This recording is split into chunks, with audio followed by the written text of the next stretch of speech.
Carla Narraciones presenta Cuentos cortos para adultos de Francisco Tario.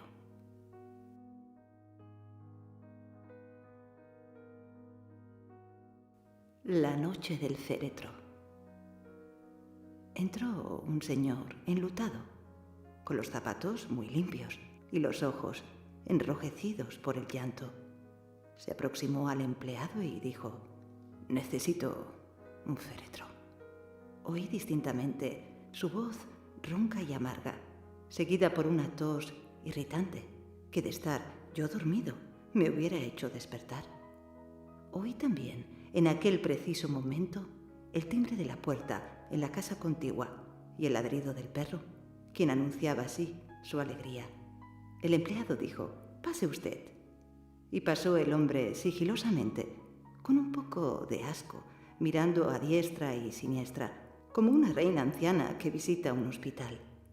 Parecía un tanto avergonzado del espectáculo de aquellos cajones grises, blancos o negros, que tanto asustan a los hombres, y de aquella luz amarilla y sucia que daba al local cierto aspecto de taberna. Mi compañero de abajo se enderezó cuanto pudo para explicarme: «El cliente es rico, con que tú serás el elegido». La noche era fría, lluviosa, y soplaba un viento de nieve. No apetecía yo, pues, moverme de aquel escondrijo tan tibio y cubiertos mis largos miembros con una suave capita de polvo, y mucho menos aventurarme, Dios sabe con qué rumbo, por esas calles tan húmedas y resbaladizas. El enlutado seguía tosiendo y examinando uno a uno los féretros. Nos miraba curiosamente, sin aproximarse demasiado, cual si temiera que uno de nosotros, en un momento dado, pudiera abrir la boca y tragarlo. En voz baja, respetando fingidamente el dolor del cliente, iba el empleado elogiando su mercancía, haciendo notar, entre otras cosas, su sobriedad, duración y comodidad. De súbito advertí sobre mi espina un cosquilleo bien conocido. El empleado me quitaba el polvo ceremoniosamente, con un cepillo de gruesas cerdas que me produjo risa. Procuré estrecharme contra el muro, observando de soslayo al enlutado. Vi sus ojos tristes, abultados, verdaderos ojos de rana, que repasaban mi cuerpo de arriba abajo. Escuché de nuevo su voz cavernosa: «El finado es robusto, ¿sabe?». Fue entonces cuando pensé: «Me llevará sin duda». «En efecto», prorrumpió, «creo que me convenga este». Ajustaron el precio en mi concepto irrisorio y me trasladaron a un automóvil demasiado fúnebre, con las llantas blancas. La lluvia seguía cayendo en aisladas gotas frías. El cierzo me penetraba a través de los poros, helándome la sangre. Una sombra humana en el interior del vehículo sollozaba ahogadamente, llevándose con frecuencia el pañuelo a la boca. Otra, más rígida y grave, con el cuello del capote subido, hacía girar extrañamente el volante. Cruzamos calles silenciosas y lóbregas, pobladas de perros chorreantes y prostitutas, avenidas iluminadas y alegres donde la gente paseaba con lentitud. Bajo los paraguas negros, una plazoleta muy triste, en la cual tocaba una banda y lucían sus uniformes nuevos. Edificios de ladrillo, tenebrosos, en cuyos interiores adivinaba yo parejas de hombres y mujeres estrujándose frenéticamente. En tanto, mi cerebro trabajaba sin descanso. ¿Hacia qué lugar me conducirán? ¿Qué clase de destino me aguarda?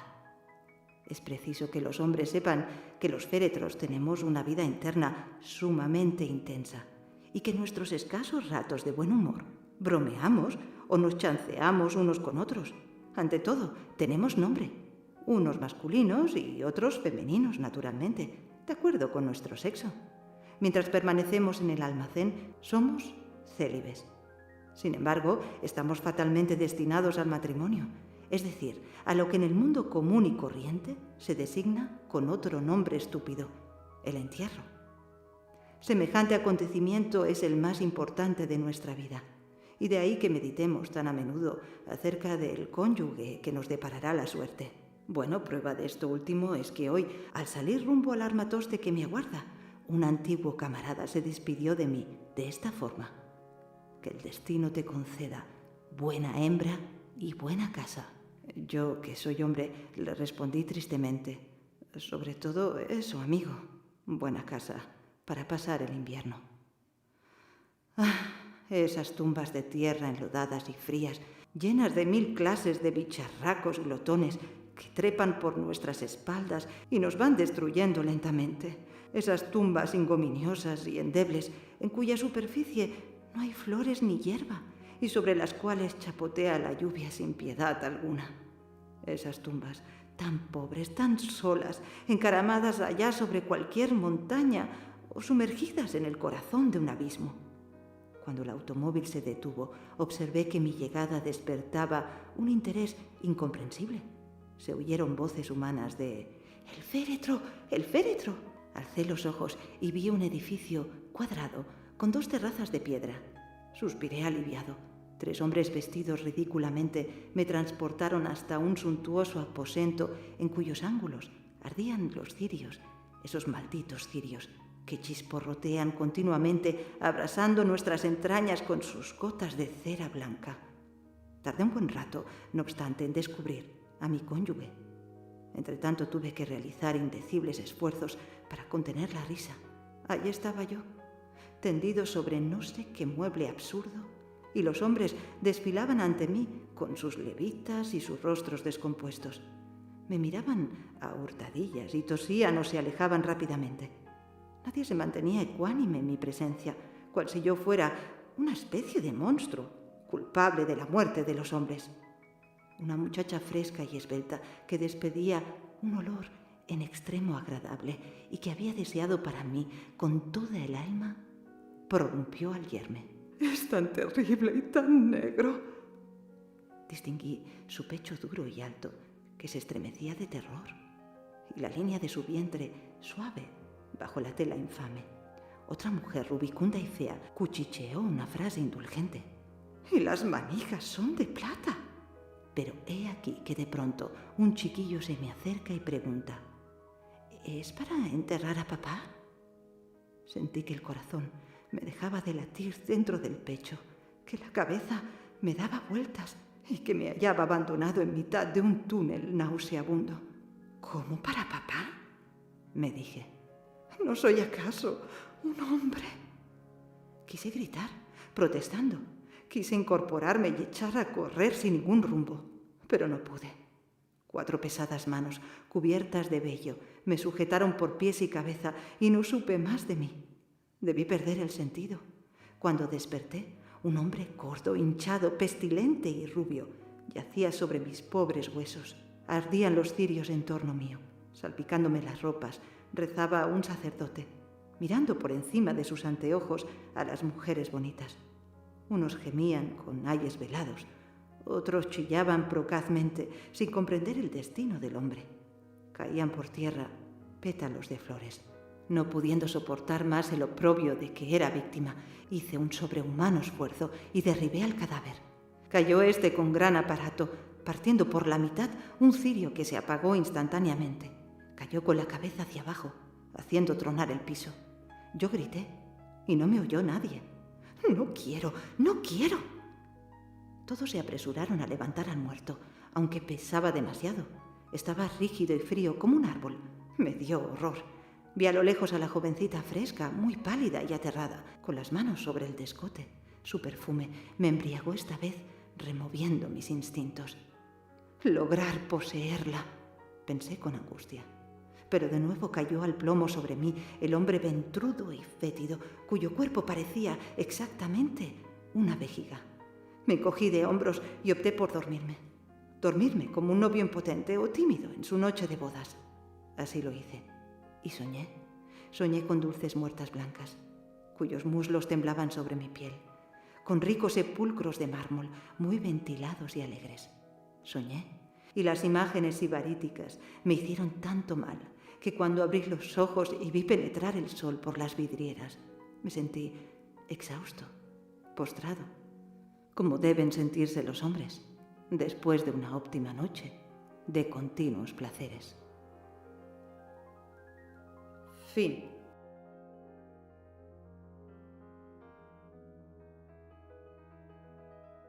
Ragú de ternera. Prosiga usted, indicó el eminente médico, sin dejar de balancear una pierna ni quitarle ojo a aquel hombre que tenía ante su mesa, y el cual deseaba informarse si desde el punto de vista clínico existía alguna probabilidad de salvarse de la horca. Pero por el feo y sucio delito de haberse devorado impunemente a un rollizo niño de pecho.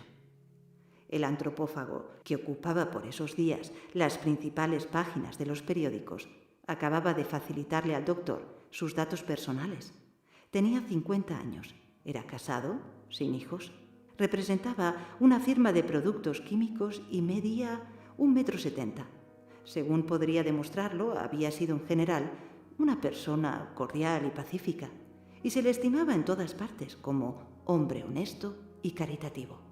Disfrutaba de una cómoda posición económica y ocasionalmente efectuaba breves viajes al extranjero relacionados con su profesión. El doctor había tomado buena nota de todo ello, siempre sin dejar de balancear una pierna, y solicitaba ahora de su cliente que iniciara el relato.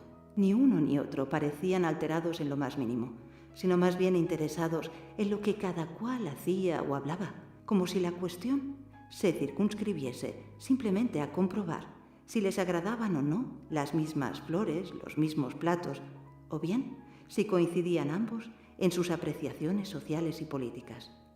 Como la pausa se prolongara más de lo debido, el doctor repitió con gesto amable: «Prosiga». Obedeció su cliente, revelando que la primera señal de todo aquello había sido tan intrascendente y simple que aún hoy se preguntaba cómo le resultaba posible recordarla. Había tenido lugar en un autobús, momentos antes de llegar a su casa. Se había puesto de pie y había sufrido un mareo, un leve vértigo sin importancia, aunque seguido de una rara ofuscación que le había impulsado a dirigirse primero al conductor del vehículo y después al revisor, con objeto de estrecharles la mano y despedirse de ellos cortésmente. Enseguida se había apeado, y esto fue lo más penoso, decía, entre las risas de los pasajeros, que no dejaron de mirarle por las ventanillas hasta que se perdió de vista. No obstante, unos días más tarde, le aconteció lo que él ya consideraba el primer indicio grave. Le habían repetido el mareo y la propia ofuscación en el instante preciso en que se disponía a cruzar una calle. Repentinamente tuvo la impresión de que el piso cedía bajo sus pies y que él comenzaba a sumergirse a toda prisa entre las aguas de un río. Comprendió al punto, afirmaba ahora, que sería menester lanzarse a nado, so pena de morir, ahogado en el acto. Así lo hizo, y aún tenía muy presente la zozobra con que alcanzó la otra orilla y se sentó después sobre el pavimento, mientras los transeúntes le rodeaban curiosamente para informarse de lo que ocurría. Aquí el doctor le interrumpió con objeto de preguntarle si tenía una idea aproximada acerca de lo que le había provocado el vértigo. Concretamente sí. Por casualidad, tanto en el autobús como al lanzarse a nado, no había visto por ninguna parte el cochecito de un niño. En absoluto, doctor, se aprestó a explicar con énfasis el paciente. En absoluto. Por allí no había nada de eso, y de ello estoy perfectamente seguro. Después prosiguió con más calma. En cuanto llegué a casa, le comuniqué a mi esposa que no me sentía bien del todo y que me proponía pasar la tarde en cama. Así lo hice y me quedé dormido. Aquella noche teníamos invitados y me levanté para la cena. Me sentía, sí, un poco maltrecho, pero en ningún momento pude suponer que el malestar tuviese importancia. Mi cena fue muy ligera. Siempre he sido vegetariano, puntualizó. Y nos quedamos jugando al póker hasta la medianoche. Mi esposa, como es de rigor, resultó la única ganadora, pues es por naturaleza sumamente hábil con las cartas. Tal luego se retiraron nuestros invitados, Procedí a desvestirme y me acosté. Sin embargo, unas horas más tarde, tuve que levantarme de nuevo, pues por primera vez que yo recuerde, había olvidado mirarme al espejo esa noche, según vengo haciendo a diario desde hace un buen número de años.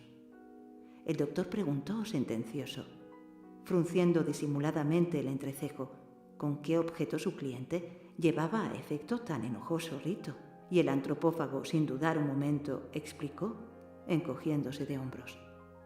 Simplemente con el objeto de poder comprobar a la mañana siguiente que continuó siendo el mismo de la víspera. El doctor asintió con un gesto y dejó de balancear la pierna para anotar en su libro privado algo que debió juzgar de interés. «Adelante», expresó a continuación. Transcurrió más o menos una semana sin que nada normal sucediera.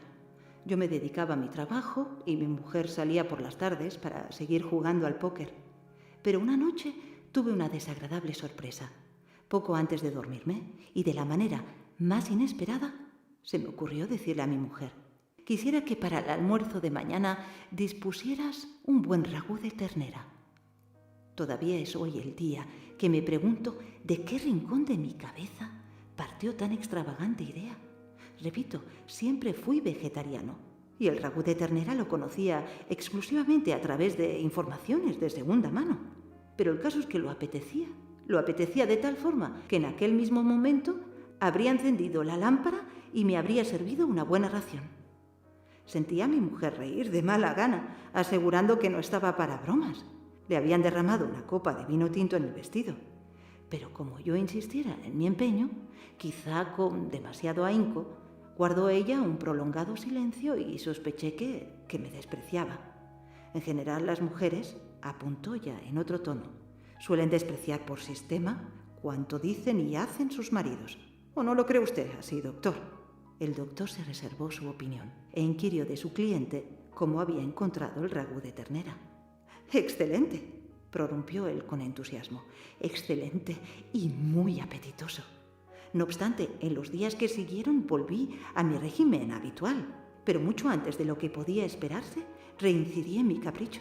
Aunque, a decir verdad, lo que apetecía ahora, y así se lo manifesté a mi mujer, no era ya propiamente el ragú, sino un roast beef a la inglesa, tan alto y rojo como un buen plato de fresas. Mientras lo saboreaba, no dejaba de preguntarme, perplejo, cómo resultaba ajeno a tan suculento manjar. Todos los días a partir de aquella fecha me fue servido el roast beef que nunca llegó a parecerme lo bastante oloroso y sangrante. En la mesa mi mujer solía mirarme con el rabillo del ojo y no cesaba de aconsejarme: «Procura moderar tus nervios y no te precipites de ese modo, pues en realidad no tenemos ninguna prisa». Creo que debía sentirse un tanto confusa y hasta es probable que azorada.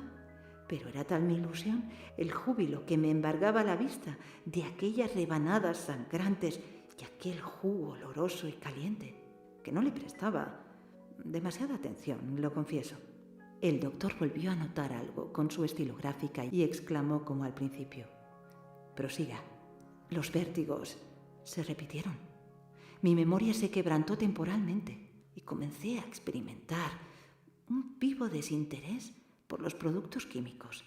En la oficina era víctima de un constante desasosiego y aún más empecé a mostrar una predilección especial por olores y sabores que en otro tiempo me dejaban indiferente o que incluso me provocaban náuseas. Mi escritura se hizo casi ilegible y a menudo erraba en mis cálculos. Temí convertirme en un obseso y pensé tomarme unas vacaciones en el campo.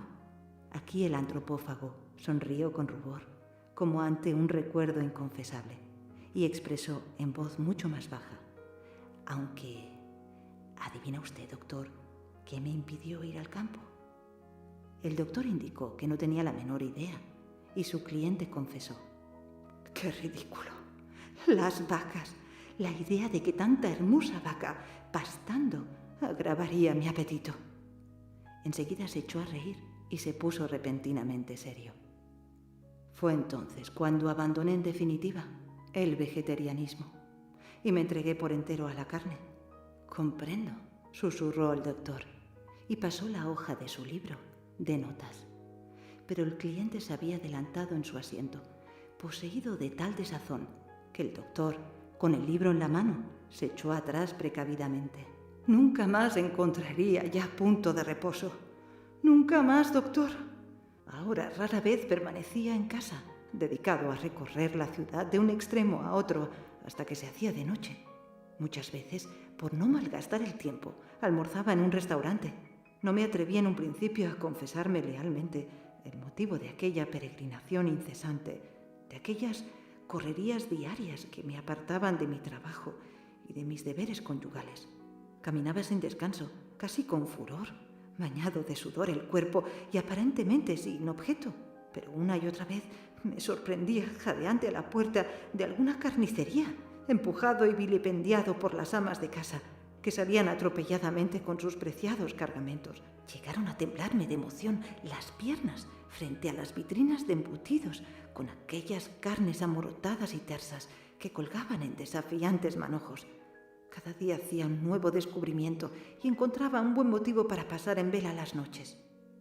Tras un instante de duda, añadió: no sé si deba decirlo, pero en más de una ocasión, con un salchichón bajo el brazo, como un delincuente, escapaba a toda prisa hasta el parque y, a salvo de cualquier mirada indiscreta, me saboreaba mis anchas. Pero rara vez conseguía terminarlo, pues de improviso el recuerdo de otra pieza aún más suculenta me lava la sangre en las venas, y entonces abandonaba allí el salchichón sobre el césped y corría a escape en busca de aquel establecimiento que yo recordaba ahora y que a menudo se hallaba situado al otro extremo de la ciudad. Mis digestiones se hicieron difíciles y comencé a soñar por las noches, a soñar como usted no tiene idea, doctor. El doctor consultó su reloj y dijo: muy comprensible. Después se relamió disimuladamente. Podría enumerarle mis sueños, aunque es probable que no terminásemos nunca. Sin embargo, recuerdo uno muy especial, que quizá nos aclare algo. Entraba yo una tarde al dentista y me sentaba en el sillón, pidiéndole con toda urgencia que me afilara los dientes. El dentista, que era un hombre fornido, rompía a reír a carcajadas, pero accedía a mis deseos y, provisto de una enorme lima, iniciaba su trabajo. A medida que pasaba y repasaba la lima, y yo iba advirtiendo las puntas aceradas de mis dientes, una alegría incontenible fue invadiéndome al entrever que a partir de aquel momento tendría el mundo en mis manos. Ya de regreso en casa, mi mujer me abría la puerta y yo le enseñaba los dientes. Ella daba un paso atrás y exclamaba con cara de susto: nunca lo hubiera pensado. Pero yo me arrojaba sobre ella y la abrazaba y la besaba, arrinconándola contra el muro. «¡Que me lastimas!», gritaba, por fin desasiéndose de mí, aunque sin dejar de observarme de lejos los dientes. Entonces sonaba el timbre, entraba la policía y me echaba mano. Estaba ya próximo al mediodía y al doctor comenzaba a abrírsele el apetito visiblemente.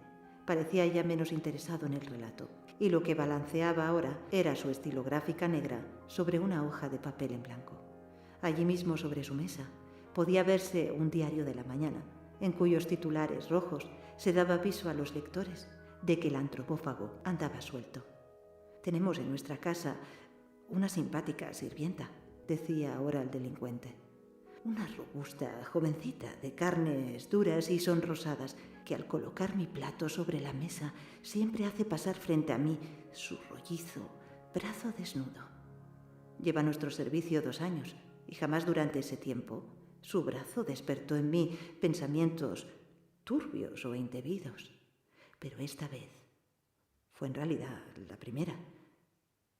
Mientras colocaba mi plato de sopa, tuve un súbito sobresalto y el primer impulso serio de cometer un desaguisado. Sí, pensé en tal momento. ¿Y si me decidiera? Creo que debo decidirme cuanto antes. El doctor aguardó pacientemente que su cliente explicara en qué consistía aquel desaguisado. Pero éste guardó tan largo silencio que el doctor se resolvió a preguntar por su cuenta si lo que de hecho había pretendido era darle un buen mordisco a la sirvienta. El aludido bajó la cabeza y asintió con cierta humillación. En segunda, adoptó un aire más familiar y prosiguió su relato, que ya para aquellas horas empezaba a hacerse dramático. Cucharada tras cucharada fui terminando la sopa, aunque sin conseguir olvidar del todo aquel brazo rollizo que no tardaría en aparecer de nuevo para retirar el plato. Así fue. El brazo cruzó ante mí, me rozó casi los labios, se llevó el plato consigo y yo debí perder el conocimiento. Cuando volví en mí, me hallaba tendido en la cama y escuché la voz de nuestro médico de cabecera que me recriminaba diciendo: «Trabaja usted con exceso y se alimenta peor que un ratoncito». Fueron pasando los días sin que yo experimentara interés alguno en salir de casa. Me entretenía ahora en observar a la sirvienta ir y venir de un lado a otro, exhibiendo sus brazos desnudos.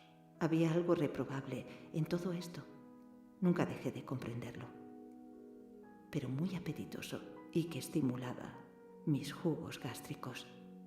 Mis sueños se hicieron ya más frecuentes y en ocasiones vergonzosos, pues no se trataba ahora de un trozo de salchichón o de una pierna de cordero lo que me torturaba en ellos, sino de grandes racimos de mujeres desnudas que se removían en el fondo de unas monumentales ollas hirvientes en las que yo iba derramando puñados de sal.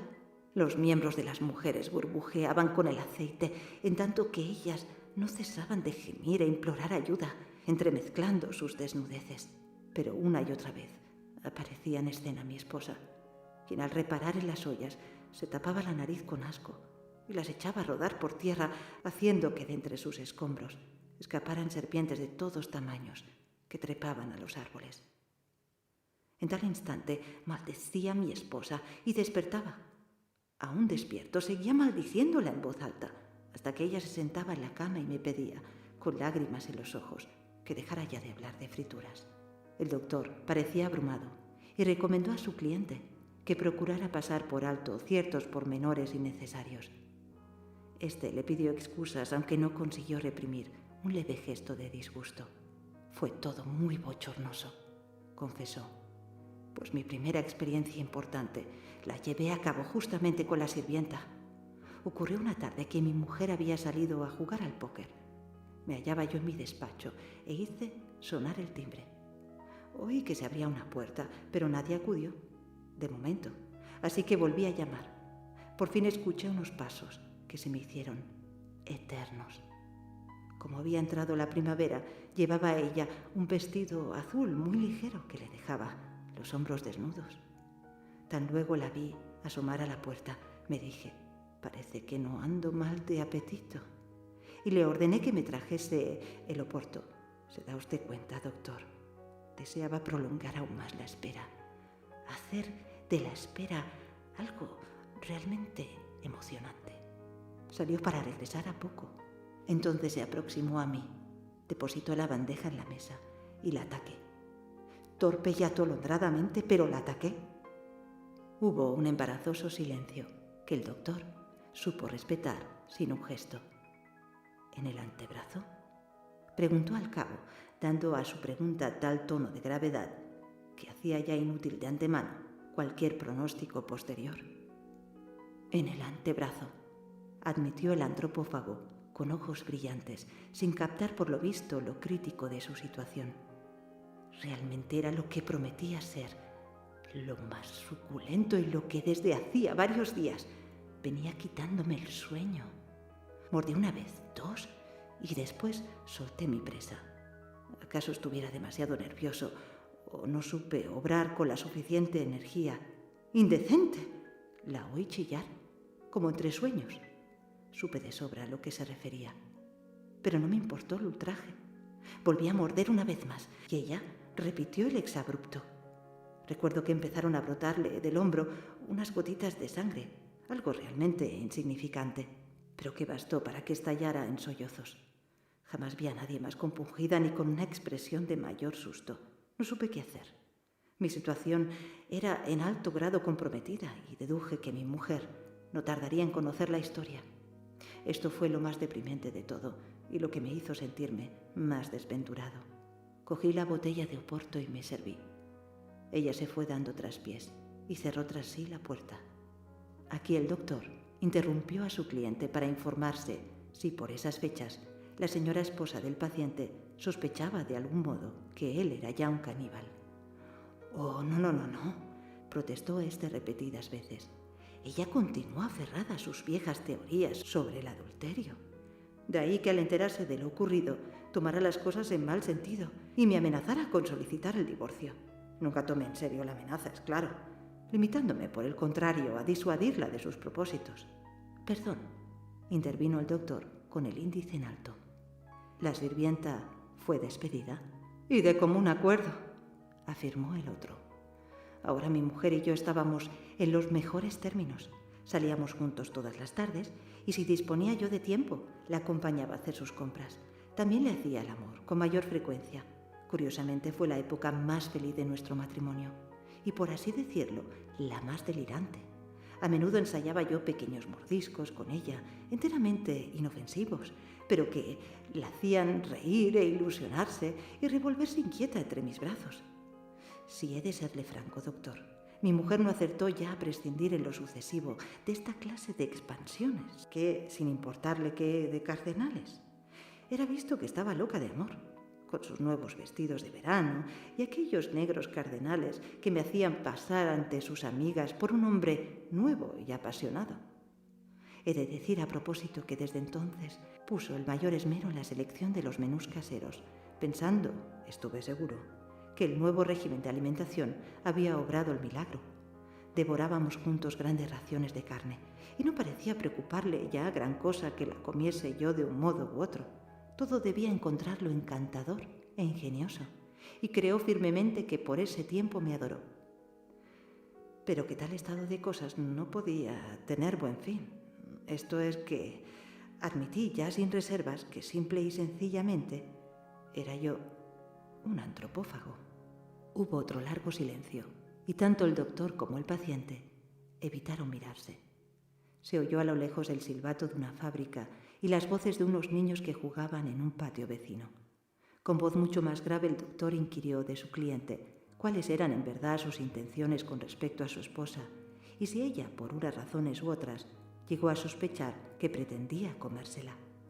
El paciente sonrió con desgano, para explicar a continuación que, aunque sonara impropio el decirlo, la mujer constituía, en efecto, un manjar de primer orden, pese a lo cual sus intenciones no habían sido en ningún caso las que el médico suponía. Aunque de haberlo sido, puntualizó, la poca perspicacia de que era dueña le habría impedido hacerse cargo de tamaña sutileza. Por sexta vez en la mañana, el doctor exclamó balanceando la misma pierna: «Prosiga». Prosiguió. Fue el comienzo de la catástrofe y ya no tuve el menor empacho en mostrarme desvergonzado. No me importó más el prójimo ni, por supuesto, mi esposa. Suspendí mis sesiones de amor y dejé de admirar sus vestidos. Ella reanudó sus partidas de póker y yo pasaba las tardes en casa, entregado a mis maquinaciones. Comencé a interesarme seriamente por la carne cruda y tan luego me hallaba solo. Me dirigía a la cocina, abría de par en par la nevera y me administraba lo que se dice un gran banquete. Pero aún habría de ser esta otra etapa pasajera, pues pronto las reses me dejaron indiferente y tuve que recurrir a los parques. ¿A los parques?, repitió el doctor inclinando la cabeza, como si se hubiera quedado sordo de improviso. Justamente, doctor. Fue algo detestable.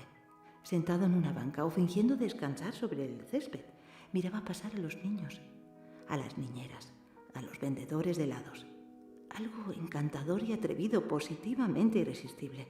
Y así como en otro tiempo solía pasarme las horas muertas frente a las vitrinas de las carnicerías, ocupaba hoy mi puesto en el parque, cubierto de sudor el cuerpo, en mitad de aquella algarabía incesante que me provocaba un delicioso cosquilleo en el estómago. No sé si usted me entienda, doctor, explicó en tono más íntimo. Pero dadas las circunstancias, todo aquello que me rodeaba ahora venía a ser para mí como un despliegue de mesas óptimamente servidas de las que se desprendía un subyugante olor. Aspirando este apetitoso aroma, organizaba caprichosamente mis menús y mientras almorzaba después en mi casa, Recorrí hasta en su menor detalle esos menús, sin permitir que me hablara nadie.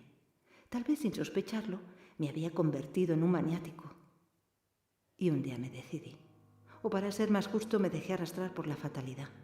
Hubo una nueva interrupción, pues el médico no pareció muy convencido de la fatalidad que había arrastrado a su cliente a la consumación del delito, ya que habían sido encontrados por la policía cerca del lugar donde se cometió el rapto un tenedor y un cuchillo, e incluso una servilleta desplegada sobre el césped, más una botella de vino. El antropófago sonrió con amargura y se contempló las manos. Simples fantasías de mi parte, doctor. Simples juegos de la fantasía, puesto que supe muy bien desde un principio que no llegaría a utilizarlos nunca, pensando probablemente lo difícil que le resultaría a su cliente escapar de la horca. El doctor le ofreció con deferencia un cigarrillo. ¿Fuma usted?, preguntó, pero el caníbal no se dio por enterado. Fue en la tarde del 16 de octubre y hacía un sol maravilloso. Al extremo de una calzada del parque había una frondosa glorieta bordeada de setos, que yo frecuentaba a menudo durante mis correrías. Solía apostarse los jueves una vieja niñera que se entretenía en bordar sobre un bastidor una vez que había colocado a la sombra un cochecito en el que dormía un gracioso bebé. El bebé era extraordinariamente rollizo, y yo le recordaba siempre manoteando sin cesar el aire o lanzando pequeños gritos de alegría mientras revoloteaban sobre él los pájaros. No sé si esté bien el decirlo, pero era una suculenta pieza, tras lo cual se me iban los ojos desde hacía unas semanas. El vaivén del cochecito y aquellos provocativos gritos hinchando los carrillos me perseguían por las noches. Era algo arrebatador, en lo que no dejé de pensar ni por un momento. Aquella tarde la niñera no bordaba, sino que acababa de dormirse con las manos sobre sus faldas. El bebé parecía también dormido y deduje que todo estaba a punto. A lo lejos vi pasar a un policía y me agazapé entre los setos. Después todo fue muy simple. Y extendí los brazos, cogí al bebé y eché a correr por entre los árboles. No hubo el menor contratiempo ni se produjo ruido alguno que lograse despertar a la niñera. Al final de la calzada aminoré el paso, procurando conducirme como si nada. Llevaba al bebé contra mi pecho y la gente no dejó de mirarme. Pero no había nada de excepcional en ello, supongo, y todo el mundo siguió su camino.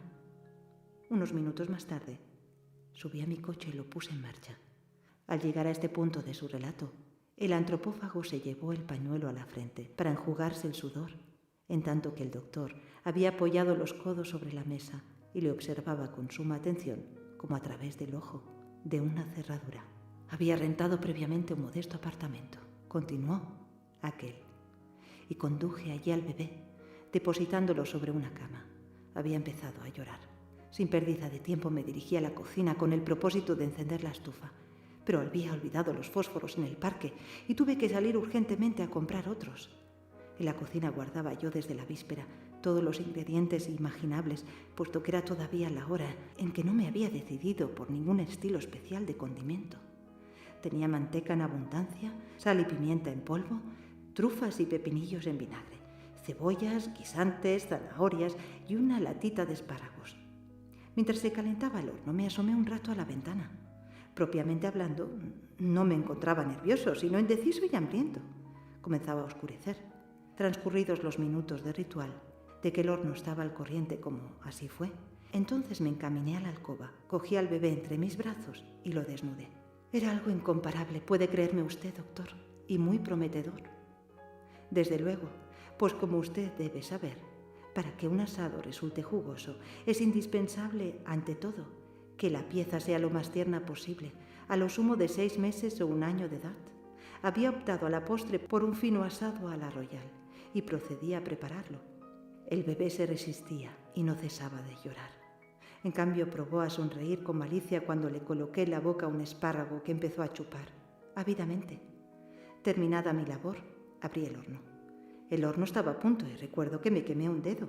Enseguida introduje allí al bebé y cerré con cautela la puerta. No le sentí llorar más.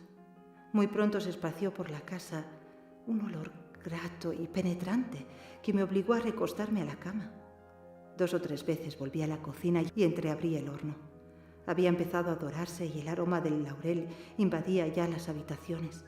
Cerré pues todas las ventanas y media hora más tarde había concluido de poner la mesa. Me até la servilleta al cuello. En la mesa había una botella de Borgoña y una buena ración de pan. Fue muy sensacional el momento en que deposité el asado sobre la mesa, pues a través de los cristales de la ventana penetraban los últimos rayos del sol y todo se volvió de pronto más dorado y opíparo, más incitante. Me serví una copa de vino y la fui bebiendo de pequeños sorbos. A continuación tomé el cuchillo y procedí con el mayor cuidado a cortar la primera rebanada. Sin embargo, aquí el doctor, intempestivamente, interrumpió a su cliente con gesto ansioso para hacer algo que nunca jamás en su vida debería haber hecho. Algo de todo punto imperdonable y de lo que inútilmente habría de arrepentirse más tarde. Hizo sonar 3 veces el timbre y ordenó con voz trémula a la enfermera que le trajera, a la mayor brevedad posible, un par de huevos fritos con tocino, un cochinillo al horno con ensalada, media botella de vino y un helado de vainilla. Tenía el rostro bañado en sudor y, por lo que dio a entender, a las claras, acababa de perder el dominio sobre sí mismo. Eso decidió su suerte. Continuaba aún el detective su relato y decía ahora, relamiéndose de gusto, bien seguro ya de su triunfo. Como le venía diciendo, doctor, comprendí que la ración sería excesiva y fue por ello que me limité precavidamente a cortar tan solo unas cuantas rebanadas a fin de guardar el resto para el día siguiente. De suerte, pues, que me levanté de la mesa y fui en busca de una segunda salsera, donde fui vertiendo el jugo, que me pareció razonable. El doctor había vuelto a recuperar en parte la calma y balanceaba de nuevo la pierna, sosteniendo en alto su estilográfica o jugando artificiosamente con ella. Era obvio que se esforzaba ahora por borrar cualquier mala impresión que hubiera podido causarle al cliente con su intemperancia, y aunque procuró endulzar la voz y la mirada, notábasele un tanto receloso, como sin saber muy bien a qué atenerse, pero sin sospechar en ningún caso lo que se le venía encima. Había echado el cuerpo atrás con desenfado y hasta probó a sonreír en algún momento, mas al reparar en que su interlocutor daba vueltas sin cesar a un botón de su chaleco, volvió a dar pruebas de una gran insensatez y le ordenó de muy mal modo que suspendiera aquel estúpido juego y prestase mayor atención a lo que decía. Obedeció el detective, sumiso, cuando al cabo de un cuarto de hora se abrió sin previo aviso la puerta y apareció en ella un policía portando una bandeja con los huevos fritos con tocino y media botella de vino.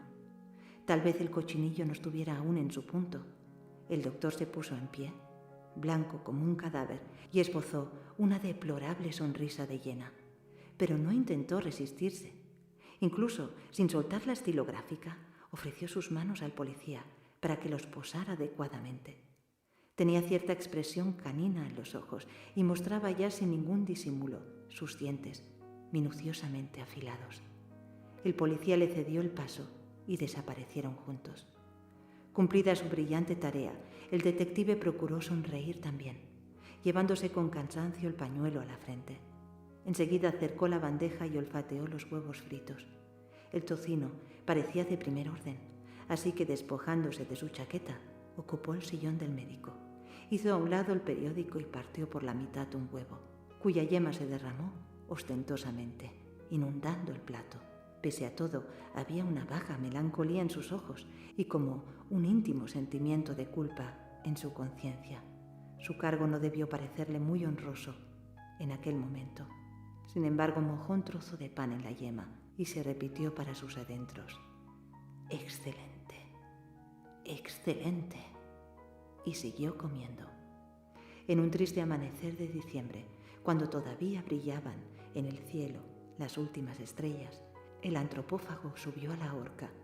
Unos minutos más tarde apareció el sol en el horizonte y todo el mundo en la ciudad se encaminó a su trabajo. Fin. Has escuchado Cuentos cortos para adultos de Francisco Tario, una producción de Carla Narraciones. Todos los derechos reservados. Si te ha gustado este vídeo, no te olvides de dar un me gusta para apoyar el canal. También puedes comentar qué te han parecido estos cuentos o qué cuento te ha gustado más. No te olvides tampoco, si todavía no lo estás, de suscribirte al canal Carla Narraciones para recibir una notificación cada vez que suba un nuevo audiolibro.